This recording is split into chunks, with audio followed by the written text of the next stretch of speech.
Hi friends, நாங்கள் வந்து பார்த்திங்கன்னா கரூர் வரை போயிட்டு வரலாம்னு சொல்லிட்டு தான் நாங்கள் வந்து கிளம்பிட்டோம். டூ வீலரில் தான் நாங்கள் வந்து போயிட்டுருக்கோம். கிட்டத்தட்ட பார்த்திங்கன்னா டைம் வந்து ஒரு 3 மணி இருக்கும். கொஞ்சம் வெயில் அதிகமாக இருக்கனால வெய்யத்தால் போகலான்னு சொல்லிட்டு தான் நாங்கள் வந்து கிளம்பி போயிட்டுருக்கோம். போகிற வழியிலே பார்த்திங்கன்னா பங்க்கில் நின்று பெட்ரோல் அடிச்சுக்கலாம் அப்படின்னு சொல்லிட்டு மாமா வந்து பெட்ரோல் அடிக்க நின்றுட்டு இருந்தார்.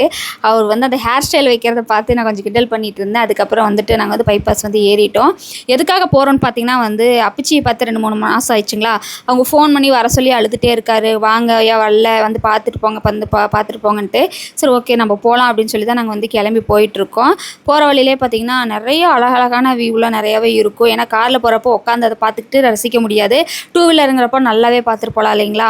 யாருக்கெல்லாம் வந்து ரொம்ப லாங் போனால் வந்து அதாவது டூ வீலரில் போனால் யாருக்கு பிடிக்கும் அப்படின்னு சொல்லிட்டு கமெண்ட் பாக்ஸில் கமெண்ட் பண்ணுங்கள்.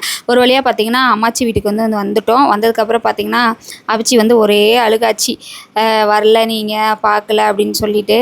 அவங்க பாவம் என்ன பண்ணுவாங்க, நம்ம வந்துட்டு நம்மளோட வேலை இருந்தாலும் வந்துட்டு அவங்களுக்கு அது புரியாது. ஏன்னா வயசாயிடுச்சு இல்லைங்களா.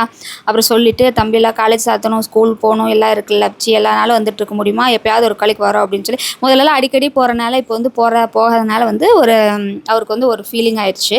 அதுக்கப்புறம் பார்த்திங்கன்னா பால் வந்ததுக்கப்புறம் அம்மாச்சி பால் வாங்கி டீ வச்சு கொடுத்துட்டாங்க. அவங்களுக்கு வந்து ஸ்நாக்ஸ் வந்து வாங்கிட்டு போயிருந்தாங்க. இந்த கை பார்த்திங்கன்னா உழைச்சி பார்த்திங்கன்னா காப்பு காய்ச்சி போச்சு. அவ்வளோ உழைப்பு எங்கள் அம்மா எப்பிச்சி. யாருக்கெல்லாம் வந்து அம்மா எப்பிச்சி பிடிக்கும்னு சொல்லிட்டு கமெண்ட் பாக்ஸில் கமெண்ட் பண்ணுங்கள். அதுக்கப்புறம் பார்த்திங்கன்னா வந்துட்டு சாயங்காலம் வந்து 6:30 இருக்கும். வீட்டுக்கு வந்து நாங்கள் கிளம்பிட்டோம். அம்மாச்சி வீட்டிலேருந்து பார்த்திங்கன்னா சாம்பார் பொடி வாங்கிட்டு வந்து தம்பிகளுக்கு தட்டு செட்டு வாங்கிட்டு நாங்கள் வந்து வீட்டுக்கு வந்துட்டோம். வர வழியில் பார்த்திங்கன்னா அந்த நிலா அழகாக இருந்தது. அதை வந்து உங்களுக்கு காமிக்கலாம்னு சொல்லி தான் வீடியோ எடுத்தேன். தம்பிக்கு தட்டு செட்டு கொடுத்துட்டேன். அதுக்கப்புறம் பார்த்திங்கன்னா நம்மளோட வீடியோஸை யார் எந்தெந்த ஊர்லேருந்து பார்க்குறீங்கன்னு சொல்லுங்கள்.